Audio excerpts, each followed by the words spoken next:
¿Cómo están? Dios les bendiga. Saluda al hermano que está a su lado, dígale Dios les bendiga, Cristo le ama, para que esa bendición nos caiga a cada uno de nosotros.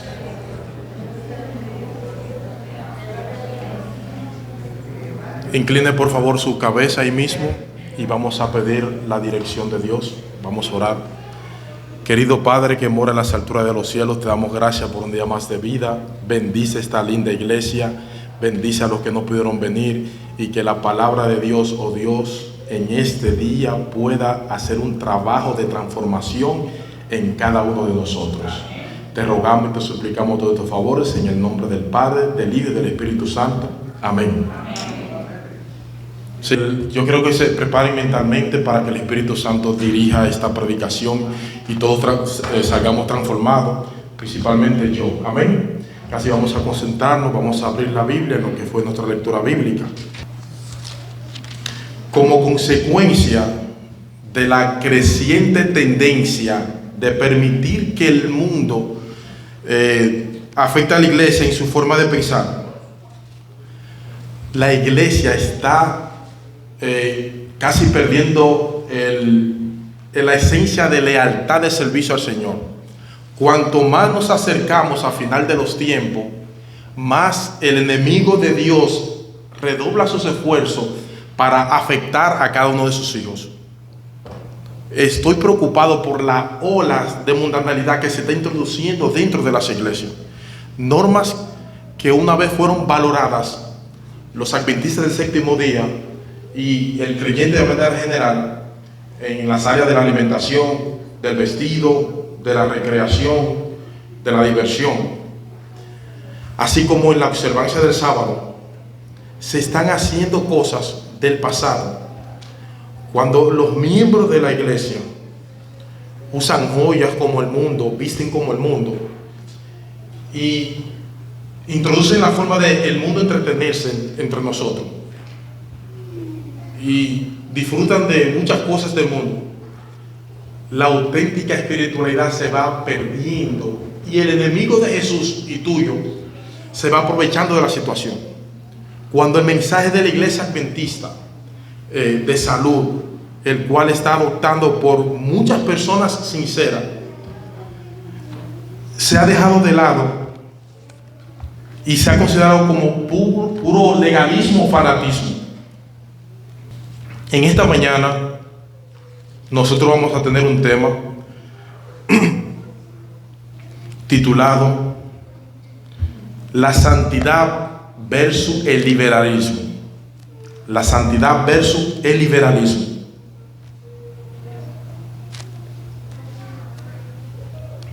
Vamos todos a Génesis capítulo 3. Génesis capítulo 3, versículo 1 al 6.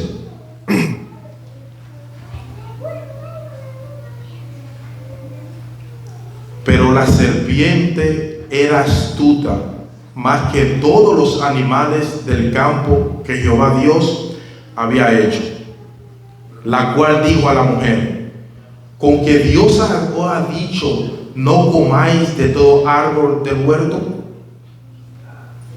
Y la mujer respondió a la serpiente: del fruto de los árboles podemos comer, pero del fruto del árbol que está en medio del huerto, dijo Dios, no comeréis de él, ni le tocaréis, para que no muráis. Y la serpiente dijo a la mujer: ciertamente no moriréis, pues Dios sabe que el día que comáis de él, serán abiertos vuestros ojos, y seréis como Dios, conociendo el bien y el mal. Cuando la mujer vio que el árbol era bueno para comer, y que era agradable a los ojos, y que el árbol era deseable para comer, tomó del fruto y comió. Y también dio a Adán, que estaba con él, que también comió. Yo quiero mostrarle, mis hermanos, en este día, que los cristianos tenemos un desafío, dos enemigos muy reales, de las cuales tenemos que cuidarnos a través de toda nuestra vida, si queremos crecer en la santidad. Me refiero al legalismo y al libertinaje. O si queremos utilizar un lenguaje más entendible, vamos a hablar del legalismo y del liberalismo.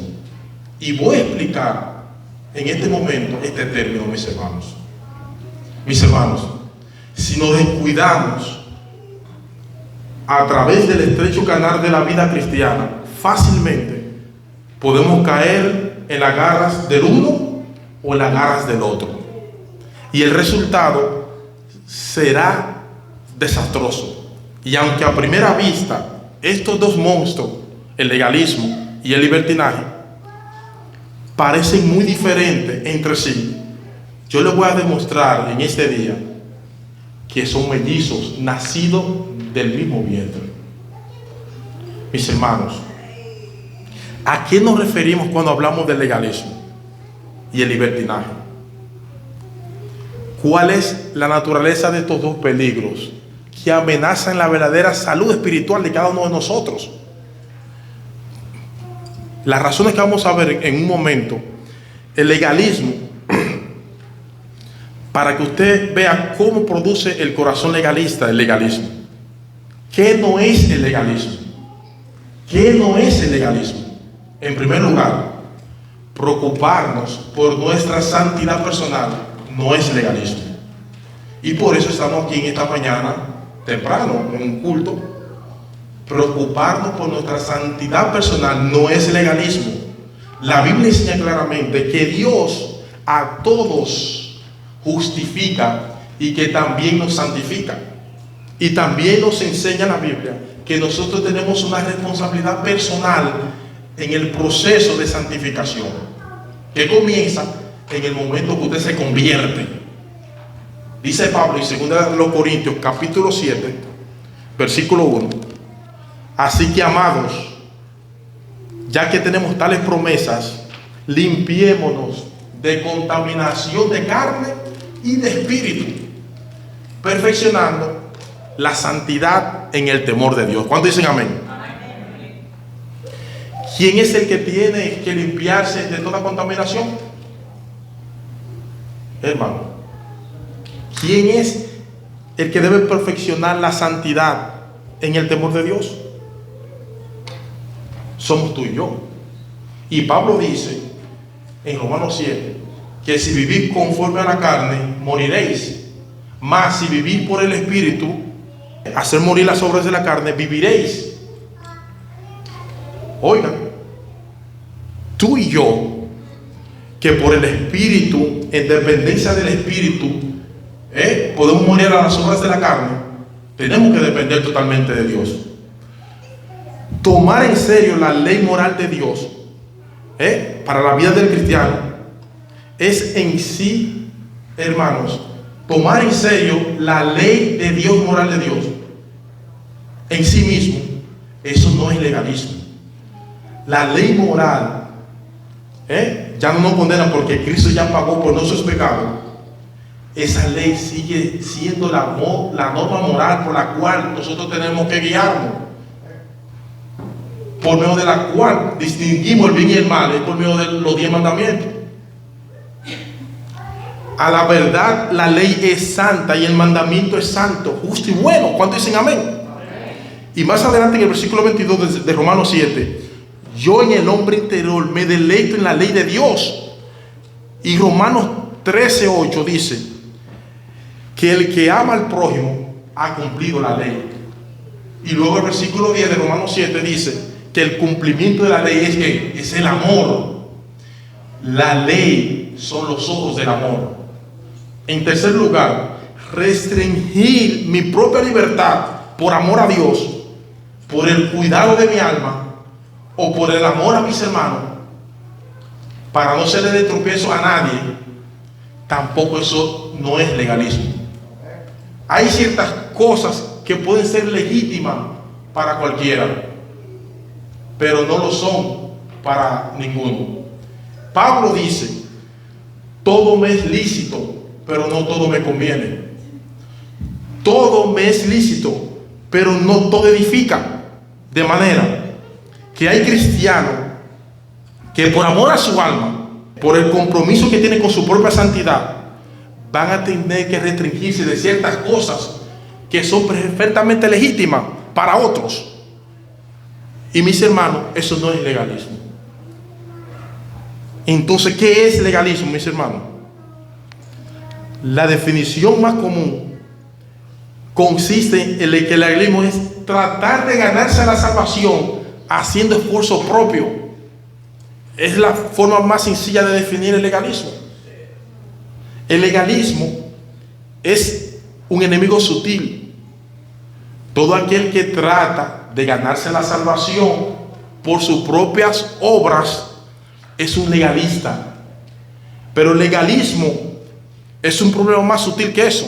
Y por eso es que nosotros tenemos que tomar este tema en serio. Génesis 3, que leímos al principio, vamos todos a Génesis 3, porque allí nació el legalismo. El legalismo nació en el mismo momento en que el pecado entró en el Edén. En el versículo 1 dice que era lo que estaba tratando Satanás de hacer con Adán y Eva en el capítulo 3 de Génesis. Eso fue lo que produjo el legalismo. Y la serpiente era más astuta que cualquiera de los animales del campo que el Señor Dios había hecho. Y dijo a la mujer: con que Dios os ha dicho, no comeréis del árbol del huerto. Esto no solamente un ataque hacia la palabra de Dios, mis hermanos.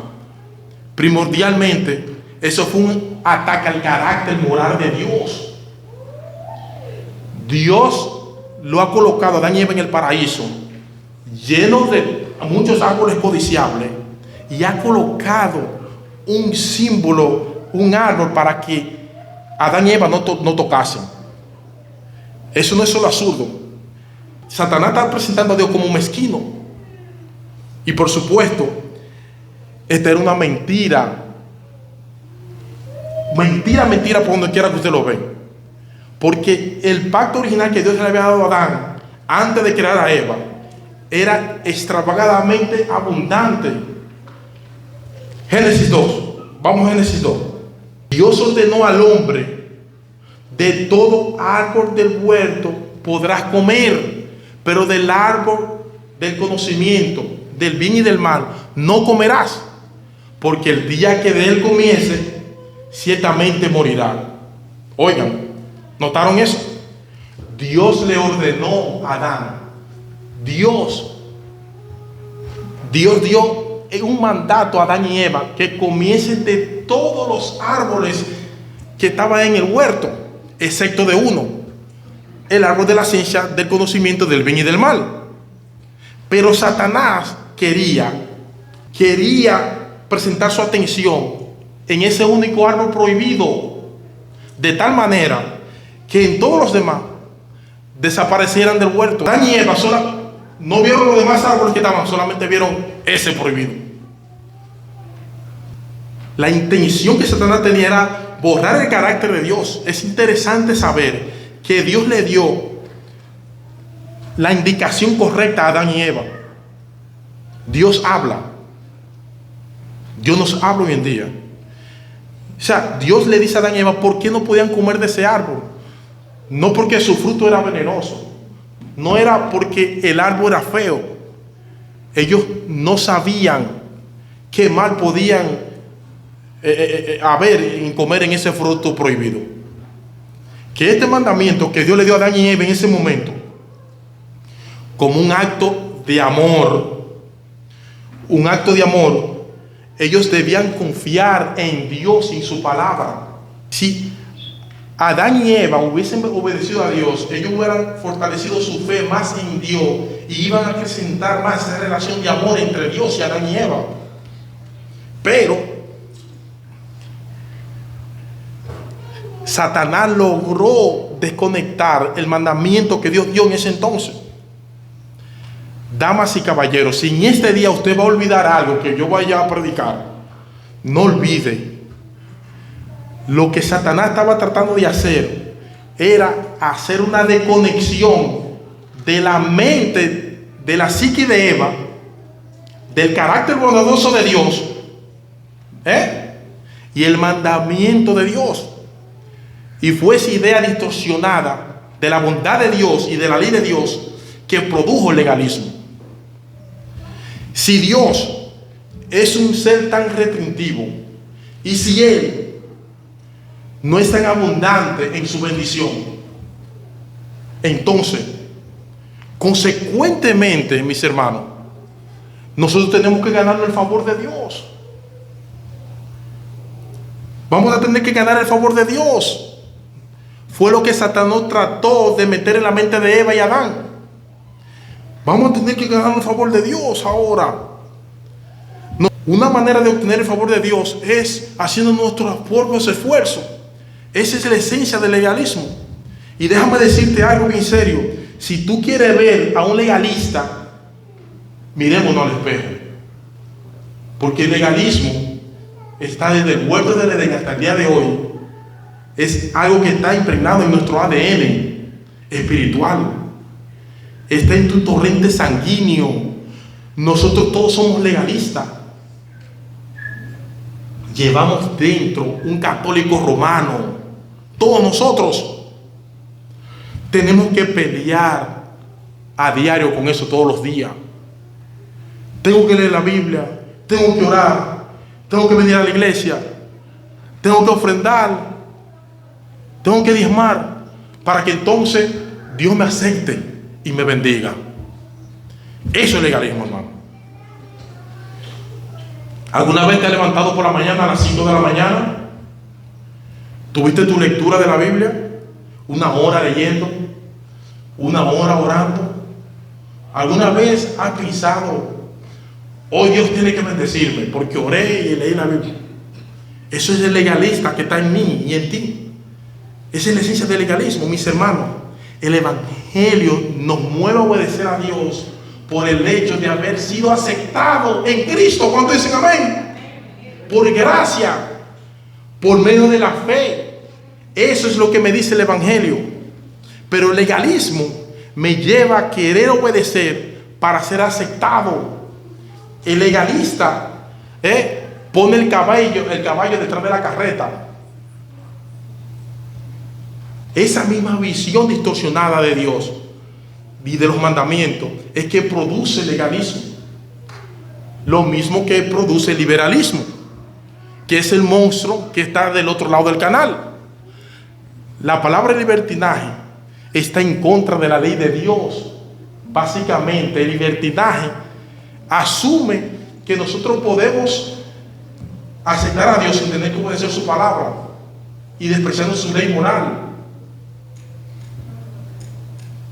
¿Por qué el libertino quiere desechar la ley de Dios? ¿Por qué? Porque es incapaz de ver la bondad de Dios. El libertino no ve la bondad de Dios en su ley. Ahora bien, por supuesto, muchas personas libertinas no se ven a sí mismos como libertinos. Y es posible que hayan muchos en la iglesia libertinos también. Y no lo saben. Porque esto es más una actitud del corazón que una creencia teológica. Es el pensamiento. No hay problema. Dios me acepta tal como yo soy. Su amor es incondicional. Su gracia es tan abundante que yo puedo darme el lujo de vivir una vida cristiana sin obedecer su palabra. Alguien dijo una vez que decir una media verdad como si fuera toda la verdad es una mentira. Es decir, si usted trata de decir media verdad como una verdad, es una mentira. El legalista y el libertino pueden apelar a la Biblia para apoyar su manera de pensar, porque ellos buscan en la Biblia medias verdades, y la Biblia contiene suficiente mandamiento que si tú la isla del resto de las escrituras parecen apoyar el legalismo. Abstenernos de toda forma del mal está en la Biblia. Primera de Tesalonicenses 5:22. sé santo porque yo soy santo, está en la Biblia. Amados, yo ruego como extranjeros y peregrinos que os abstengáis de los deseos carnales, porque van en contra del alma. Eso está en la Biblia. 1 Pedro 2:11. Sin embargo, hay otros pasajes en la misma Biblia que presentan con tanta fuerza la sobreabundante provisión de la gracia de Dios, que Dios nos ha dado en Cristo Jesús, su amor y su misericordia. Si tomamos esos textos como textos individuales y fuera de su contexto, parecen apoyar el libertinaje. Por ejemplo, Pablo dice en Romanos 6, vamos 6, ya no estamos bajo la ley, sino bajo la gracia.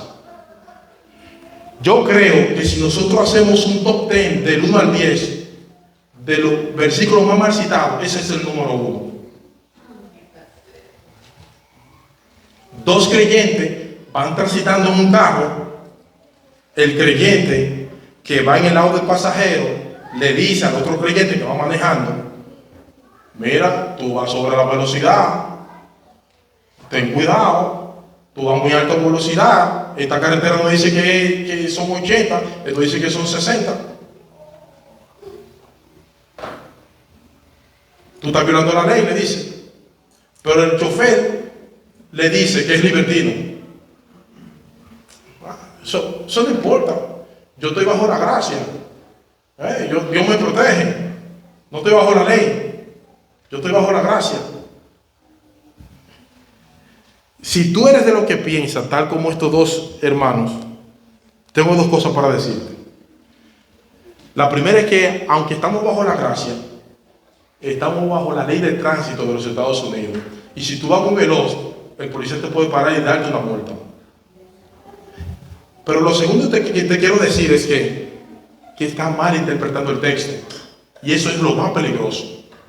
Ahora, yo quiero estar seguro de que nosotros hemos entendido hasta ahora la definición psicológica del legalismo y del libertinaje.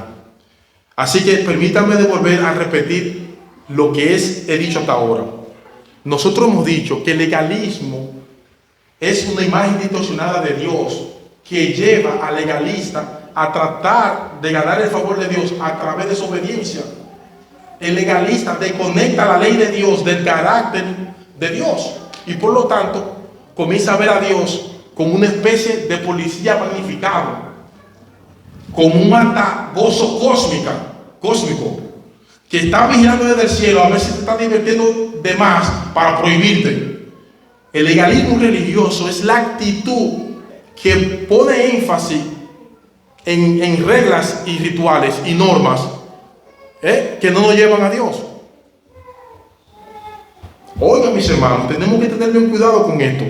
Hemos visto también que esa misma perspectiva de Dios, de la ley de Dios y de la ley que produce libertinaje, ambos están divorciados. Ambos están divorciados de la ley de Dios, del amor de Dios y de la bondad de Dios. Amén. Dios no es un matagozo. Dios no está en el cielo prohibiendo que tú no te diviertas.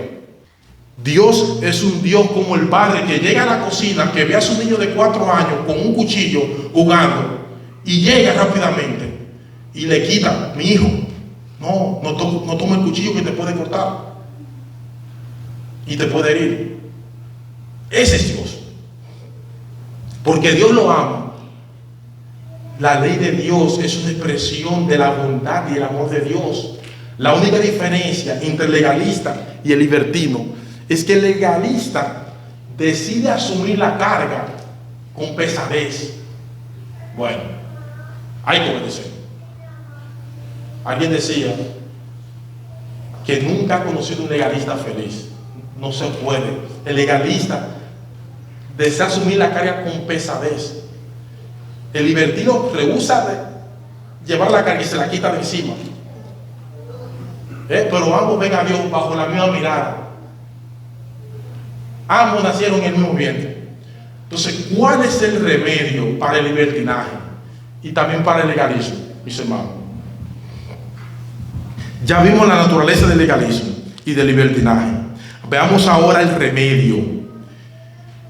Y aquí, mis hermanos, es que donde el asunto se torna complejo, porque es muy probable que el tratar de huir de uno de los dos monstruos, usted caiga en los brazos del otro. Es por eso es que muchas personas, mis hermanos, que han estado por años sometidos a un régimen establecido como legalista, cuando logran sacar de ese mundo legalista, muchas veces se va al otro extremo del libertinaje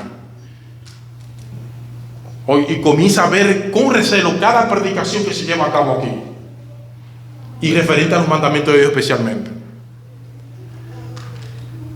Pensemos en la parábola del hijo pródigo, Lucas capítulo 15.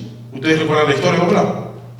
Al hermano menor decide irse de casa, comienza a vivir perdidamente ahí en el mundo, en un completo libertinaje. Pero tan pronto como vuelve en sí, ¿qué sucede, mis hermanos? Él comienza a planificar cómo ganarse el favor del Padre haciendo buenas obras. Paso del libertinaje al legalismo. Me levantaré e iré a mi Padre y le diré: Padre, he pecado contra el cielo y contra ti. Hasta aquí va bien. Ya no soy digno de ser llamado tu hijo. Va bien. Hazme como a uno de tus jornaleros. Ahora está pensando como legalista. Estoy dispuesto a convertirme en tu esclavo para poder hallar gracia ante tus ojos. Lo interesante es que el hermano mayor pasó el proceso a la inversa. Muchos años sirviéndote, papá, con un espíritu legalista.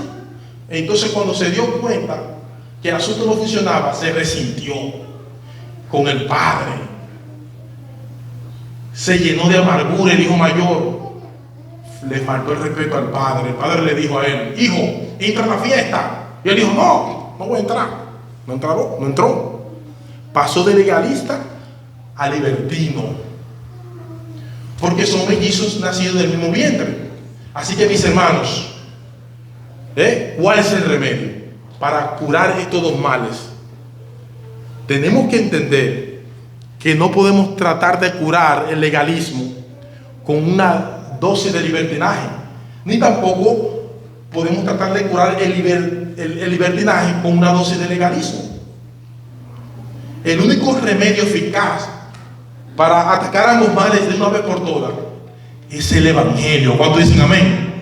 Es el Evangelio de la gloria de Cristo, porque es allí donde el legalista y el libertinaje pueden morir a esas dos males, que es en el mensaje de la cruz. Dios dio su Espíritu para que morara en nosotros de tal manera, hermanos, hermanas, que Dios en nosotros pone la capacidad en nosotros, la motivación en nosotros. Es la única cura para vivir el Evangelio. Es el Evangelio, mis hermanos. El Evangelio pone allí en claro todo esto.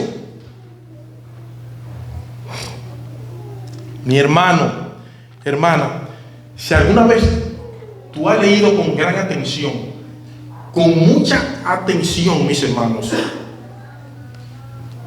seguramente tú te has dado cuenta en Romanos capítulo 7. Vamos a Romanos capítulo 7.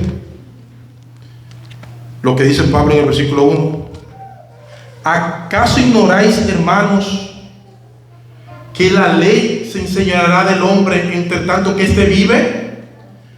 Verso 2. Porque la mujer casada está sujeto por la ley al marido mientras éste vive.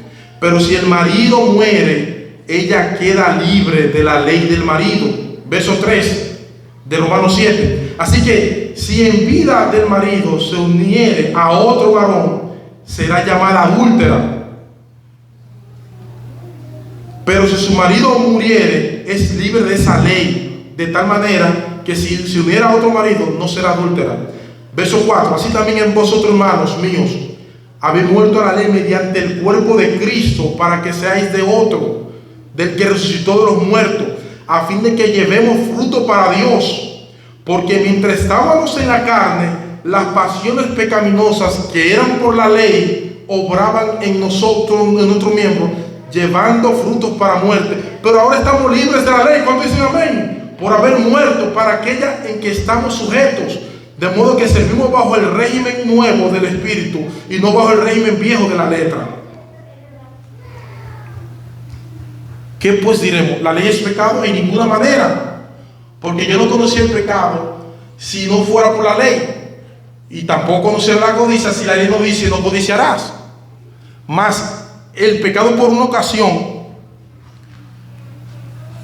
sin la ley, el pecado está muerto. Yo antes, en un tiempo sin la ley vivía, pero venido el mandamiento, ya yo morí. Y hallé que el mismo mandamiento que era para vida, a mí me resultó para muerte. Y el pecado, tomando ocasión, me engañó. Por él me mató, de manera que la ley es santa, el mandamiento es justo y ¿qué? Y bueno, mis hermanos. El hombre ya no tiene que acudir a la ley y a los sacrificios del Antiguo Testamento para saber que Dios lo aceptó. Ha sido separado del antiguo pacto de la ley. Debemos entender que nosotros tenemos que creer en Jesucristo y creer en su gracia. La ley no fue la que murió, fuimos nosotros que morimos el pecado. Miren el giro inteligente que Pablo le da a la ilustración. Pablo no dice aquí que es la ley la que muere. ¿Se dieron cuenta? No es la ley la que muere. Lo que morimos somos nosotros, la ley. Porque nosotros antes estábamos casados con la ley, pero cuando morimos con Cristo juntamente, resucitamos juntamente con Él. Él nos incluyó en su propia muerte y en su resurrección. Nosotros fuimos clavados juntamente con Cristo, Gálatas 2:20, y resucitados para andar conforme a los frutos del Espíritu. Nuestro bendito Salvador es Jesucristo. Quiere dar a luz una nueva criatura en nosotros. Nosotros que antes no podíamos parir porque estábamos en pecado, porque estábamos casados con la ley. El que está en Cristo está libre porque obedece por sí la ley de Dios. Porque usted confía en aquel que resucitó de entre los muertos. Es a la luz de esa realidad que nosotros tenemos que entender la vida cristiana. Romanos capítulo 6, versículo 14 dice: porque el pecado no se enseñará de vosotros, pues no estáis bajo la ley, sino bajo la gracia. ¿Eso qué significa? Bajo la ley, sino bajo la gracia. Mis hermanos, ¿qué es estar bajo la ley? Estar bajo la ley es estar obligado a guardar la ley, pero no tener los recursos para poder obedecer. Todos nosotros nacemos bajo la ley. Dios es el soberano. Tú y yo, cuando éramos inconversos, estamos obligados a guardar la ley. Pero una vez que nosotros aceptamos a Cristo, nosotros por nuestra propia fuerza no tenemos fuerza para guardar la ley. Necesitamos la gracia de Dios para obedecer la ley de Dios. No perfectamente, pero sí sinceramente. Y no para ganarnos su favor, sino porque fuimos favorecidos por pura gracia. Únicamente porque Él nos amó en la cruz del Calvario.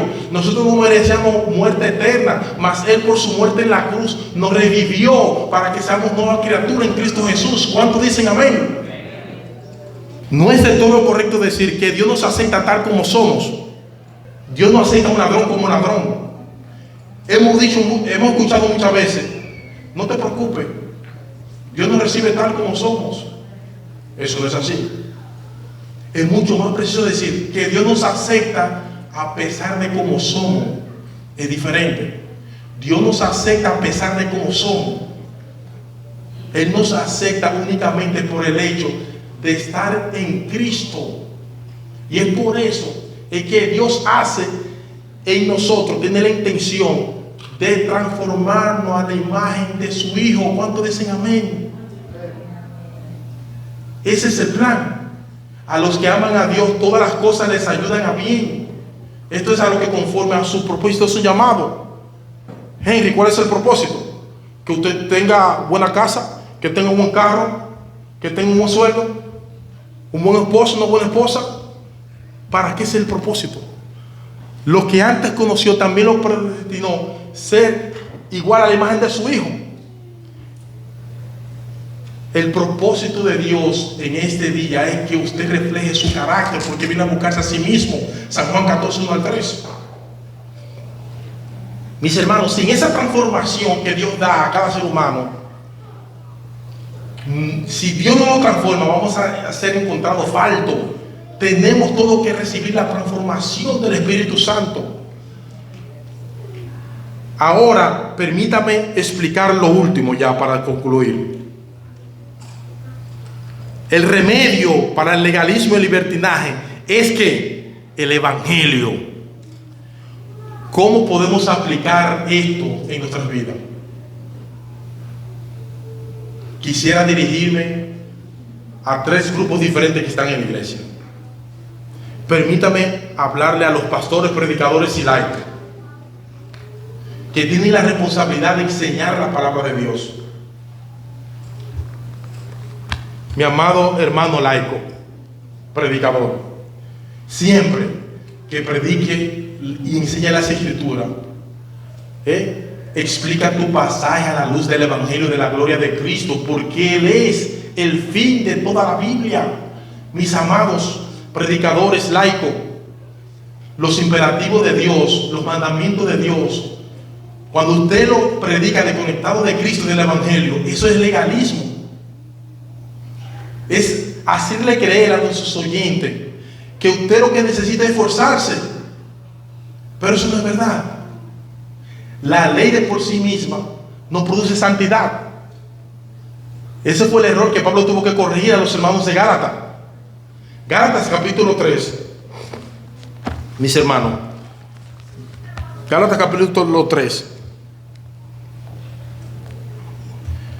verso 3 dice: tan necios sois, oh Gálatas insensatos, ¿quién os fascinó para no obedecer a la verdad? A vosotros, ante cuyos ojos Jesucristo fue ya presentado claramente entre vosotros como crucificado. Esto solo quiero saber de vosotros: ¿recibisteis el Espíritu por las obras de la ley o por el oír con fe? Oigan, verso 3: tan necios sois, habiendo comenzado por el Espíritu, ahora vais a acabar por la carne. Tantas cosas habéis padecido en vano. ¿No es que realmente fue en vano? Aquel pues que os suministra el Espíritu y hace maravilla entre vosotros, ¿lo hace por las obras de la ley o por el oír con fe? Pablo demuestra aquí la realidad de la salvación por la gracia, por medio de la fe en Cristo. Tú no te ganas la salvación por medio de la obediencia a la ley. Se recibe por el oír con fe. Y el oír se desarrolla por medio del estudio y la aplicación en nuestra vida de la palabra de Dios.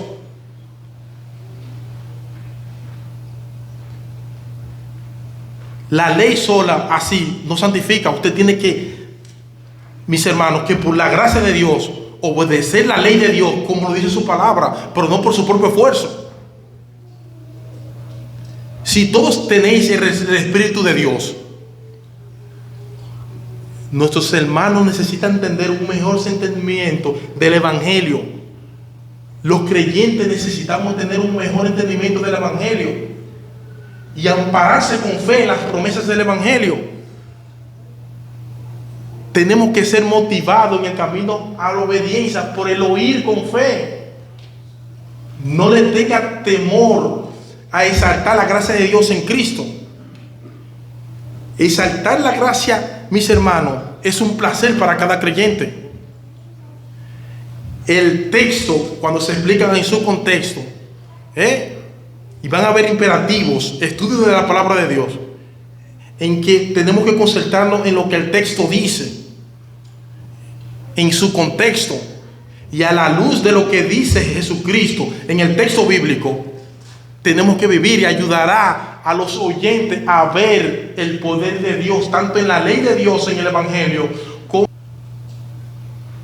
Pablo dice: el Evangelio está velado para los que se pierden, el cual el Dios de este mundo ha cegado a los incrédulos. El diablo está empeñado a que el incrédulo vea algo. Quiere cegar a los incrédulos para que no entiendan el Evangelio, para que no vean la gloria de Cristo, que es la imagen de Dios. El diablo quiere que ellos vean eso, los incrédulos. El diablo impide que el ser humano vea el carácter de Dios en Cristo brillando. Entiendan eso, mis hermanos. El enemigo trabaja 24/7 para que impedir a los ojos del ser humano que vean la gloria de Dios, que vean el Evangelio de Dios.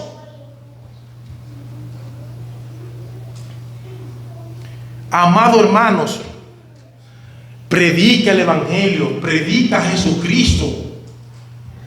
Predica de que tú descubriste a Jesús en tu vida.